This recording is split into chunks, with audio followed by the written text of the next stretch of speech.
జనసేనకి గుర్తు కష్టాలు తీరినట్టేనా? ఎన్నికలొచ్చిన ప్రతిసారి గాజు గ్లాస్ కోసం కోట్ల చుట్టూ తిరగాల్సిన అవసరం తప్పినట్టేనా? 2024 ఎన్నికలు పవన్ పార్టీని కష్టాల నుంచి గట్టున పడేసినట్టేనా? జనసేన ఇక నమోదైన పార్టీ నుంచి గుర్తింపు పొందిన పార్టీ హోదా పొందబోతోందా? Let's watch. గాజు గ్లాస్ పార్టీ ఆవిర్భావం నుంచి జనసేన ఎన్నికల గుర్తు. కానీ పుట్టిన నాటి నుంచి ఎప్పుడూ గుర్తు టెన్షనే వెంటాడుతోంది జనసేనని. కారణం ఆ గుర్తు ఫ్రీ సింబల్స్ లిస్ట్ లో ఉండడమే. ఎలక్షన్స్ జరిగిన ప్రతిసారి కావాలని కొందరు, కాకతాళీయంగా మరికొందరు ఇండిపెండెంట్ అభ్యర్థులు గాజు గ్లాస్ గుర్తు కోసం రిక్వెస్టులు పెట్టడం, దానికోసం జనసేన న్యాయ పోరాటం చేయాల్సి రావడం పరిపాటి అయింది. ఈ అసెంబ్లీ ఎన్నికలకు ముందు కూడా సేమ్ సీన్ రిపీట్ అయింది. సింబల్ కోసం హైకోర్టు మెట్లు ఎక్కాల్సి వచ్చింది. ఆ గుర్తును జనసేనకే ఇవ్వాలని తీర్పు చెప్పిన కోర్టు అది ఆ పార్టీ పోటీ చేసే నియోజకవర్గాలకు మాత్రమే పరిమితమంటూ రూల్ పెట్టింది. డెల్టా శ్రీహరి పంచతులసి ఇమ్యూనిటీ పెంచి జీర్ణకోశ, శ్వాసకోశ వ్యవస్థలను ఆరోగ్యంగా ఉంచడానికి సహాయపడుతుంది. ఫ్రీ సింబల్స్ లిస్ట్ లో ఉన్నందున మిగతా నియోజకవర్గాల్లో ఇండిపెండెంట్స్ కు గ్లాస్ ను కేటాయించింది ఈసీ.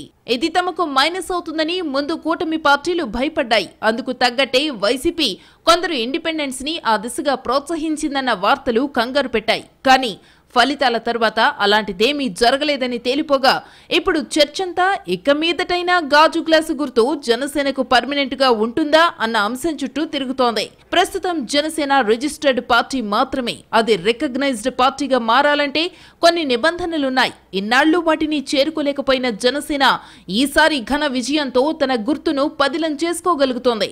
సాధారణంగా ఒక ప్రాంతీయ పార్టీని కేంద్ర ఎన్నికల సంఘం గుర్తించాలంటే అసెంబ్లీ ఎలక్షన్స్ లో చెల్లుబాటైన ఓట్లలో 6% ఓట్లు ఆ పార్టీకి వచ్చి ఉండాలి. అలాగే కనీసం 2 ఎమ్మెల్యే సీట్లు గెలవాలి.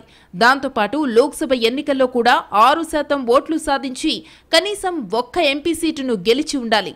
ప్రస్తుత అసెంబ్లీ, లోక్సభ ఎన్నికల్లో జనసేనకు ఆ నిబంధనలకు మించే ఓట్లు, సీట్లు వచ్చినందున ఇక సింబల్ టెన్షన్ తీరినట్టేనంటున్నారు పరిశీలకులు.